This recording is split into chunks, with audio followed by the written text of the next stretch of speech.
What we do here at the shop is not necessarily unique, but it's definitely put a stamp that is definitely Gulf Coast Cosmos style.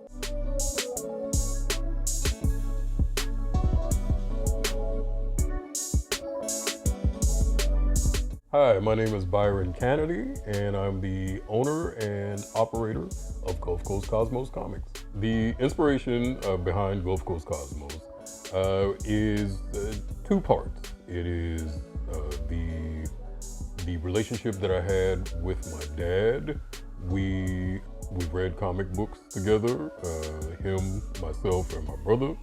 And the other part to that is a personal desire that I had for a place and a space in my community where I could share my love of comic books.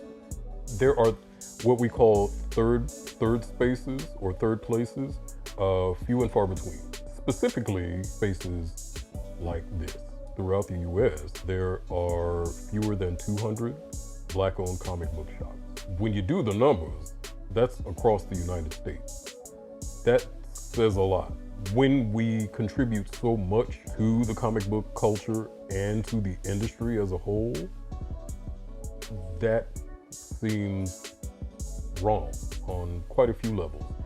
The one thing that I have noticed that when I talk about the shop and our customer base, which is 90% Black, African American, and we have other individuals that come into the shop because they see that they are welcomed here and that they are seen in this space in a way that they are not in other spaces. I think that having a comic book shop, specifically a Black-owned comic, let's talk about it.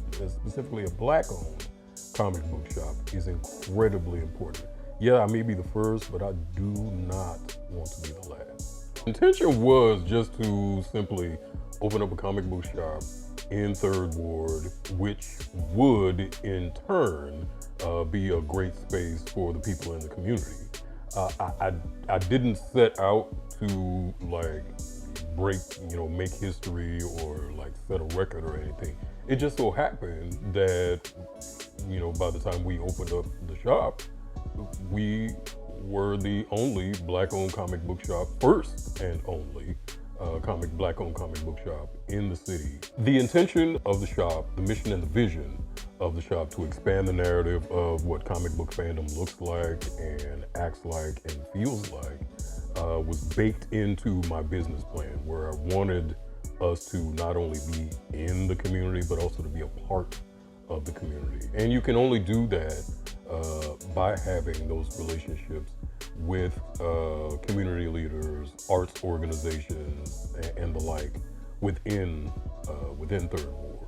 So with my parents, my father was a dental technician and his laboratory was outside of Third Ward. It was in Fifth Ward, right off of Lockwood.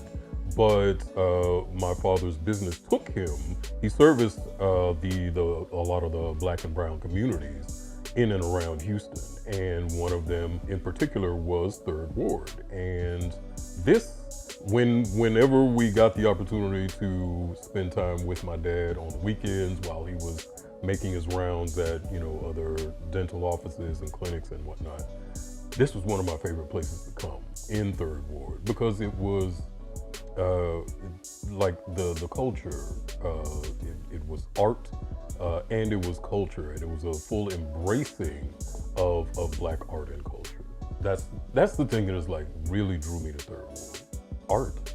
It was art that existed here in Third Ward, but it was in such a public way. It was so public, and the word that we use today is unapologetic. It was so public and unapologetic that you couldn't help but be drawn to it and attracted to it. I was always, the arts kid, I loved to, back in the day, I used to love to draw, to tell stories, create stories. And being here in Third Ward, this was one of those places that definitely, showcase, storytellers and creatives. We include community. We do meet and greet so that people can actually get a sense of understanding of what all this means to them and see themselves in the conversation of comic books and the culture.